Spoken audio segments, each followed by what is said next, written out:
Hello दोस्तों, welcome to my YouTube channel Ayush tutorial. कैसे हैं आप लोग सब? उम्मीद करता हूँ अच्छे ही होंगे। तो आज के आज हम इस वीडियो में, इस लेक्चर में करंट इलेक्ट्रिसिटी के जो नेक्स्ट टॉपिक है उसको डिस्कस करेंगे। कल हमने जो पढ़ा था वो पढ़ा था ओम्स लॉ। उसी के आज जो फैक्टर्स है वो आज हम डिस्कस करने वाले हैं और बहुत सिंपल है और बहुत ही रद्दी है और बहुत मज़ा आने वाला है। ध्यान से देखिए और मेरे चैनल को सब्सक्राइब भी करें और ज़्यादा से ज़्यादा शेयर भी करें। गर्मियों की छुट्टियां चल रही है, ज़्यादा से ज़्यादा बच्चों को शेयर करें कि बच्चा पार्टी मस्ती ना करे, 1 घंटा रेगुलर पढ़ाई करे। आपका भविष्य अच्छा ही होगा, अच्छा बेहतरीन शानदार होगा अगर आप 1 घंटा डेली पढ़ाई करते हो। तो अगर आपका एजुकेशन रिलेटेड भी कुछ पढ़ाई नहीं हो तो कुछ भी नॉवेल्स पढ़ो, स्टोरी पढ़ो, कुछ ना कुछ पढ़ो, खाली मत बैठो। चलिए हम स्टार्ट करते हैं करंट इलेक्ट्रिसिटी का फैक्टर अफेक्टिंग रेजिस्टेंस। तो ये बहुत सिंपल है। कैसे सिंपल है देखना ध्यान से कि factors on which the resistance of the conductor depends. कौन कौन से फैक्टर्स है जिस पर रेजिस्टेंस डिपेंड करता है। तो आपको बता देता हूँ, फैक्टर जो होता है वो एरिया पर डिपेंड करता है। किस पर डिपेंड करता है? रेजिस्टेंस। रेजिस्टेंस एरिया पर डिपेंड करता है, रेजिस्टेंस लेंथ पर डिपेंड करता है और रेजिस्टेंस नेचर पे भी डिपेंड करता है कि मटेरियल किस नेचर का है, किस मटेरियल का बना हुआ है, वो क्या नेचर है उसका, उस पर भी डिपेंड करता है। तो रेजिस्टेंस लेंथ पे डिपेंड करता है, एरिया पे डिपेंड करता है और उसके नेचर ऑफ मटेरियल पे डिपेंड करता है। ये 3 चीज़ खाली आपको याद रखना है। अब इसी से फॉर्मूला बन के आता है। क्या बन के आता है? फॉर्मूला बन के आता है। तो पहले आप यहाँ पर समझ लीजिए, precise the measurement have shown that resistance of uniform material conductor is directly proportional to the length. कि जो लेंथ पर कैसे डिपेंड करता है रेजिस्टेंस? डायरेक्टली प्रोपोर्शनल होता है, मतलब आर प्रोपोर्शनल टू लेंथ। ये चीज resistance is directly proportional to length. इसका मतलब होता है डायरेक्टली प्रोपोर्शनल, मतलब कि जैसे जैसे हम लेंथ को बढ़ाएंगे वैसे वैसे रेजिस्टेंस भी बढ़ता चले जाएगा, या जैसे जैसे हम लेंथ को कम करेंगे वैसे वैसे रेजिस्टेंस भी कम होते जाएगा। ये होता है डायरेक्टली प्रोपोर्शनल का मतलब। अब अगर हम बात करें कि सेकंड जो पॉइंट है वो ये है कि इनवर्सली प्रोपोर्शनल होता है resistance area of cross section का। मतलब जो रेजिस्टेंस होता है इनवर्सली, इनवर्सली मतलब उल्टा 1 के अपॉन में, तो 1 के अपॉन में क्या हो जाएगा? Area of cross section. इसको बोलते हैं इनवर्सली प्रोपोर्शनल और इसको बोलते हैं डायरेक्टली प्रोपोर्शनल। डायरेक्टली प्रोपोर्शनल में एक चीज बढ़ाएंगे दूसरी चीज बढ़ते चली जाएगी, इनवर्सली प्रोपोर्शनल में एक चीज बढ़ाएंगे दूसरी चीज घटती चली जाएगी। जैसे आप एरिया को बढ़ाओगे आपका रेजिस्टेंस कम हो जाएगा, या आप एरिया को कम करोगे आपका रेजिस्टेंस बढ़ जाएगा। आगे बात समझना, उल्टा इनवर्सली, इनवर्स उल्टा, ये याद रखना। बच्चा पार्टी को बहुत कंफ्यूजन होता है, तो ऐसा याद रख लो जिसको समझ में नहीं आता कि अपॉन में, इसलिए ये एक चीज बढ़ाएंगे दूसरी घट जाएगी, या एक चीज घटाएंगे दूसरी बढ़ जाएगी, या बढ़ाएंगे तो वो घट जाएगी। और डायरेक्टली में क्या होगा? एक बढ़ाएगा दूसरा बढ़ेगा, एक घटाएंगे दूसरा घटेगा, सिंपल। अब तीसरा पॉइंट हमारा पहला दूसरा तीसरा क्या है? नेचर पे डिपेंड करता है। किस पर डिपेंड करता है? नेचर ऑफ मटेरियल, किस मटेरियल का बना हुआ है वायर, उस पर भी रेजिस्टेंस डिपेंड करेगा। और टेम्परेचर पे भी करता है, टेम्परेचर बढ़ाते तो टेम्परेचर पे भी फर्क पड़ता है। अब देखो इसी से एक फॉर्मूला बन के आएगा। देखो ये फॉर्मूला बना है, कैसे आपको यहाँ समझ में नहीं आएगा, मैं आपको समझाए तो देखो यहाँ पर ये जो चीज आई वो कैसे आई है, आर इक्वल टू ये रो एल अपॉन ए, ये फॉर्मूला आएगा। ये फॉर्मूला मत करना, ये आएगा। ये कैसे आएगा देखो आपको बताता हूँ। देखो पहला हमने बोला आर जो होता है वो लेंथ पर डिपेंड करता है, डायरेक्टली प्रोपोर्शनल, फर्स्ट इक्वेशन। दूसरी इक्वेशन हमने बोली कि ये इनवर्सली प्रोपोर्शनल है एरिया ऑफ क्रॉस सेक्शन के। अब इन दोनों को मर्ज कर दो, दोनों को मिला दो, क्या हो जाएगा? R is directly proportional to L और इनवर्सली प्रोपोर्शनल टू ए। इसका मतलब भी वही होगा, इसका मतलब भी क्या होगा? वही होगा।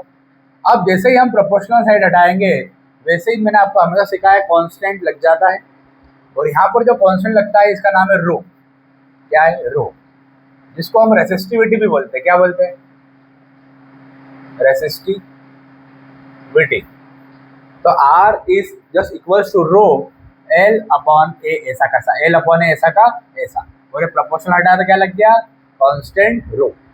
ये कांस्टेंट रो को बोलते हैं रेसिस्टिविटी। आगे बात समझ में। अब ये तो हो गया हमारा फॉर्मूला, मोस्ट इंपोर्टेंट फॉर्मूला है R equals to rho L by A. तो फैक्टर अफेक्टिंग ऑन रेजिस्टेंस हमने क्या सीखा? हमने ये फॉर्मूला बनाना सीखा। ये दो इक्वेशन को हमने कंबाइन किया, इससे हमारा रो एल बाय ए हमारा निकल के आ गया। अब जो रेसिस्टेंस होती है इसकी यूनिट तो क्या होती है, रेसिस्टेंस की यूनिट तो क्या होती है, ओम। जो मैं पढ़ा रहा हूँ बिल्कुल भी एनसीईआरटी से बाहर नहीं है, आप बिल्कुल आपको सारी चीजें मिल जाएगी, आप बस पढ़ाई करें रेगुलर। रेसिस्टेंस की होती है ओम, और रेसिस्टिविटी की यूनिट याद रखें आप लोग, रेसिस्टिविटी की यूनिट क्या होती है, ओम मीटर, ओम मीटर। ऐसे ये ओम, ये मीटर, इसको बोलते हैं ओम, ऐसा बनता हो, ये ओम ऐसा बनता है, ये और ये। तो ओम मीटर हो गया रेसिस्टिविटी का, और ओम हो गया रेसिस्टेंस। समझ में आ गई बात? तो आप लोग याद ही रख लें। कैसे आई ये भी आपको बता देता हूँ। देखो रेसिस्टिविटी की यूनिट निकालना है, तो रेसिस्टिविटी की यूनिट कैसे निकलेगी, देखो आर ऐसा कैसा डिवाइड में इधर आके मल्टीप्लाई में हो जाएगा, ये इनटू में तो नीचे आके डिवाइड में हो जाएगा, इधर क्या बचेगा सिर्फ रो, ये रो बचा सिर्फ। अब रो की हमको क्या निकालना है, ऐसा यूनिट निकालना, सबकी यूनिट रख दो।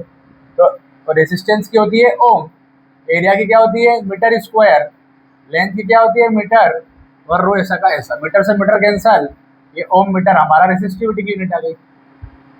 रेसिस्टिविटी यूनिट क्या आ गई, ओम मीटर। ये सारा मैं यूनिट निकालना मैं बता चुका हूँ 11th क्लास के जो कुछ वीडियोस में डाल चुका था पहले, तो उसमें मैं बता चुका हूँ कि यूनिट एंड मेजरमेंट से कैसे वहाँ पर यूनिट लिखी जाती है। तो आप लोग बिल्कुल भी कंफ्यूज ना हो, ये जो मैं बता रहा हूँ उसको करते जाओ, आपको कोई भी जीवन में समस्या नहीं आने वाली है, और 10th में तो पूरे मार्क्स आ जाएंगे आप, ये गारंटी है। जो मैं बता रहा हूँ, जो मैं पढ़ा रहा हूँ उतना पढ़ ले, पीवाईक्यू जो मैं कर रहा हूँ वो कर ले, गारंटी के साथ आपके पूरे मार्क्स आएंगे। पूरे साइंस में आएंगे, केमिस्ट्री भी आएगा, बायो भी आएगा, मैथ्स भी आएगा, 11th 12th का फिजिक्स भी आएगा, 11th 12th का मैथ्स भी आएगा, सब चीज़ें आएगी। आप बस शांति रखें, धीरे धीरे वीडियो को देखते रहे, और मेरे चैनल को सब्सक्राइब करना भी ना भूलें। तो ये चीज़ें आपको समझ में आ रही होगी।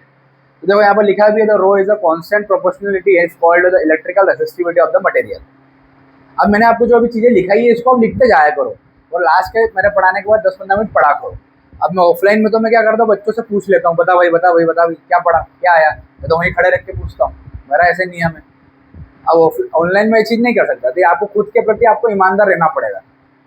अगर आप खुद ईमानदार अपने प्रति होगे तो आपका रिजल्ट बेहतर आएगा। अगर आप खुद के प्रति ईमानदार नहीं रहोगे तो कोई मैकेलाल पढ़ा जाए आपको कोई मतलब नहीं। तो देखो यहाँ पर रेसिस्टिविटी की हम डेफिनेशन बनाते हैं, R इक्वल्स टू होता है रो L अपॉन ए। अब ये फॉर्मूला याद करने में बहुतों को दिक्कत आती होगी, तो यहाँ से रो का फॉर्मूला क्या हो जाएगा, RA/L, ये होगा, ये ए इधर आ जाएगा, एल नीचे आ जाएगा।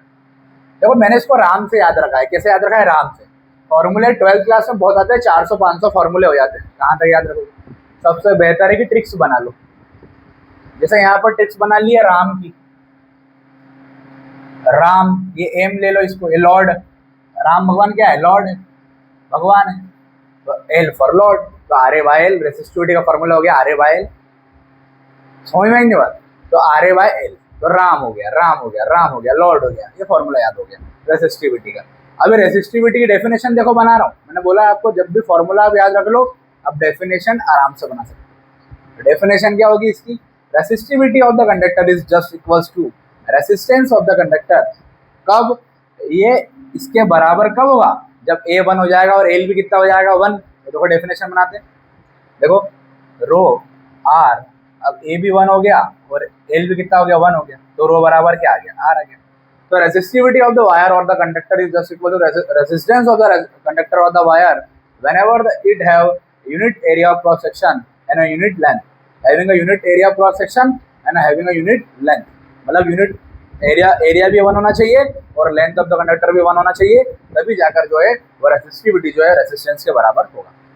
रेसिस्टेंस जो होता है, रेसिस्टेंस जो होता है ना, ये एक प्रकार का रेसिस्टेंस होता है, इसकी कुछ ना कुछ वैल्यू होती है।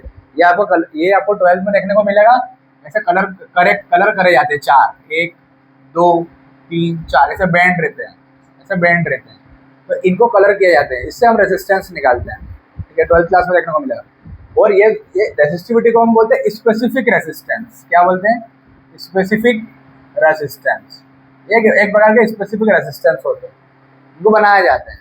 ठीक है, कब एरिया 1 होता है, लेंथ भी कितना होता है 1 होता है। चलिए ये हो गया हमारा, अब आते हैं हम आगे।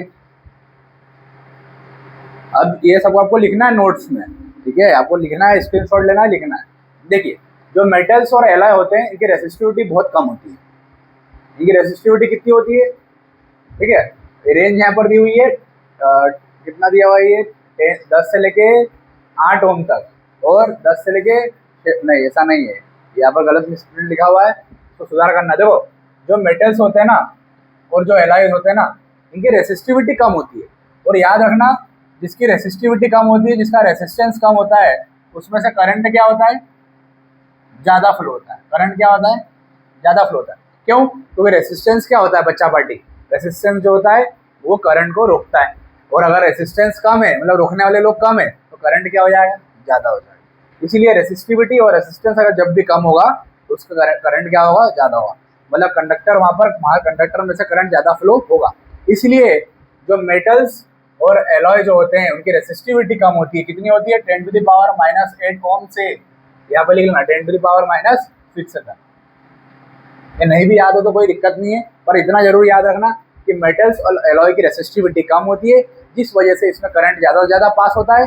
और हमारे घरों में जो हम वायर यूज़ करते हैं, ट्रांसमिशन लाइन्स में जो हम वायर यूज़ करते हैं, वो एल्यूमिनियम और कॉपर के यूज़ करते हैं, जो कि मेटल होते हैं। तो हम उनके ही वायर्स यूज़ करते हैं घर में। आगे बात समझ में, या ट्रांसमिशन लाइन में, क्योंकि उसकी रेसिस्टिविटी कम होती है, रेसिस्टेंस कम होता है, तो करंट क्या होगा, ज़्यादा होगा। समझ में नहीं बात। अब जो अब इन दोनों के बीच में अगर हम कंपेयर करें, तो जो एलॉय होता है ना, इसकी रेसिस्टिविटी ज़्यादा होती है। किससे, मेटल से। मतलब मेटल्स की रेसिस्टिविटी सबसे कम होती है, इसलिए ऐसा करंट क्या होता है, ज़्यादा होता है। एलॉय जैसे नाइक्रोम वायर यूज़ करते हैं हम, नाइक्रोम मटेरियल जो यूज़ करते हैं, बल्ब में आपने देखा होगा, नाइक्रोम फिलामेंट लगाया जाता है, ठीक है, ताकि वहाँ पर हीट प्रोड्यूस होती है, तो उसको बचाने के लिए कि वहाँ बल्ब फूटे ना, है ना। इसको भी हम आगे डिस्कस करेंगे, आगे आने वाला ही। तो अभी सिर्फ इतना याद रखो, मेटल्स और एलॉय की रेसिस्टिविटी कम होती है, जिस वजह से किसी कंपैरिजन में इंसुलेटर के और सेमीकंडक्टर से कंपेयर करें। और इन दोनों में भी अगर कंपेयर करें तो मेटल की सबसे ज़्यादा कम होती है रेसिस्टिविटी रेजिस्टेंस। तो रेसिस्टिविटी रेजिस्टेंस कम होगा तो करंट ज़्यादा होगा कंडक्टर में, ठीक है, करंट ज़्यादा फ्लो होगा। अभी इंसुलेटर है, एक ग्लास कॉपर है, पढ़ लेना कि इंसुलेटर में कितना होता है, ठीक है। ये पावर में ना भैया, ये पावर में, इसको पावर में कर लेना। एनसीईआरटी में बाकायदा टेबल बनी हुई है, एनसीईआरटी में बाकायदा यहाँ पर टेबल बनी है, कंडक्टर, इंसुलेटर, यहाँ पर एलॉय, सेमीकंडक्टर, बाकायदा टेबल बनी है, उसकी रेसिस्टिविटी कितनी है, उसकी कंडक्टिविटी कितनी है, सब दिया हुआ है, आप देख सकते हो वहाँ पे। खाली आपको इतना याद रखना है जो अभी फिलहाल में कि मेटल्स में रेसिस्टिविटी कम होती है, रेसिस्टेंस कम होता है, तो करंट ज़्यादा फ्लो होता है कंडक्टर में। तो they are a good conductor of electricity, metals, ठीक है। तो ये चीज़ें हमने स्टडी करी है। तो कितना शानदार वीडियो रहा, खत्म हो गया हमारा फैक्टर ऑफ इफेक्टिवनेस। तो आपको याद क्या रखना है, इसमें फॉर्मूला याद रखना है, क्या, एक कोई सा भी याद रखो, R equal to rho L by, या फिर रो का याद रखो रेसिस्टिविटी का, Ram R A by L. R A, R मतलब रेसिस्टेंस जो करंट को रोकता है, ए मतलब वायर का एरिया ऑफ क्रॉस सेक्शन, और एल मतलब length of the wire. Wire, conductor, metallic wire, ये सब उसकी लेंथ होगी। ए मतलब एरिया होगा, आर मतलब रेसिस्टेंस होगा, रो मतलब रेसिस्टिविटी होगा, एक प्रकार का स्पेसिफिक रेसिस्टेंस होगा। आ गई बात समझ में। तो ये तो हो गया हमारा फैक्टर अफेक्टिंग ऑन रेसिस्टेंस। और कल हम डिस्कस करेंगे resistance in series and parallel. मतलब जो रेसिस्टेंस है उनको हम सीरीज में भी लगाएंगे और पैरेलल में भी कनेक्शन करेंगे और उसको सॉल्व करेंगे। कल आपको डायग्राम समझाऊंगा, ट्रिक्स बताऊंगा, लॉजिक बताऊंगा, कॉन्सेप्ट बताऊंगा। कल कोई भी छुट्टी ना मारे। और कल का वीडियो जिसने देख लिया उसी को न्यूमेरिकल बनेंगे। तो जब मैं न्यूमेरिकल समझाऊंगा, न्यूमेरिकल ऐसे कैसे 4 नंबर के एग्जाम में आएंगे, गारंटी के साथ आएंगे। आपको कॉन्सेप्ट सीखना है तो कल मैं कॉन्सेप्ट सिखाऊंगा, तो कल कॉन्सेप्ट सीखेंगे, फिर परसों heating effect of electric current पढ़ेंगे, इलेक्ट्रिक पावर पढ़ेंगे, फिर हमारे न्यूमेरिकल्स हम स्टार्ट कर देंगे, एग्जाम्पल और एक्सरसाइज के क्वेश्चंस। जब तक के लिए बने रहिए मेरे साथ। और मैं ज़्यादा लंबे वीडियो नहीं बनाता हूँ, सिर्फ 15 से 20 मिनट के बनाता हूँ, ताकि मेरे वीडियो देखने के बाद भी आप पॉज करके देखते होंगे, आप स्पीड बढ़ा के देखते होंगे, या कोई स्पीड कम करके देखते होंगे, तो आप लोगों को यूँ ही 10 से 15-20 मिनट हो जाते होंगे। और 20 मिनट से ज़्यादा किसी की पढ़ने की इच्छा नहीं करती, ऑनलाइन ऑफलाइन 20-25 मिनट पढ़ लिया सामने वाले से, फिर 20-25 मिनट खुद से पढ़ ले, 5 मिनट ब्रेक लेने के बाद खुद आप पढ़ लोगे। मैं गारंटी के साथ कहता हूँ, एक ऐसा वीडियो नहीं रहेगा, एक ऐसा लेक्चर नहीं रहेगा, एक ऐसा टॉपिक नहीं रहेगा जो आपको आता नहीं है। आप बोलोगे भाई, दोस्त को बोलोगे अपने भाई पूछ क्या पूछना है, उसको बताओगे आप। एक बार बस आपको खुद को पढ़ना है। चलो मिलेंगे हमारे अगले वीडियो में। जब तक के लिए बस 1 घंटा डेली पढ़ाई करें और मेरे चैनल को सब्सक्राइब करना भी ना भूलें। तो आज हमने क्या पढ़ा, फैक्टर अफेक्टिंग, फिर मेटल एलॉयज का कम होता है, इंसुलेटर का ज़्यादा रेसिस्टिविटी होता है, कितना होता है ये भी याद कर लेना, और टेबल वहाँ पर एक बार एनसीईआरटी में देख लेना। 9th में सिलेबस ज़्यादा चेंज हुआ है, बुक ही चेंज हुई है 9th क्लास में। 10th में कोई बुक वगैरह ज़्यादा चेंज नहीं हुई है, बेफिक्र रहे आप लोग। जो पिछले साल का था वही हमको पढ़ना है, थोड़ा बहुत हल्का सा चेंज है लास्ट चैप्टर, उसको हम देख लेंगे। और एक चैप्टर हमारा नया आया है, वो 9th क्लास में आया हुआ है। 10th में भी हल्का फुल्का चेंजेस है, ज़्यादा कुछ चेंजेस नहीं है। तो आप बेफिक्र रहे, और मेरे चैनल को सब्सक्राइब करना भी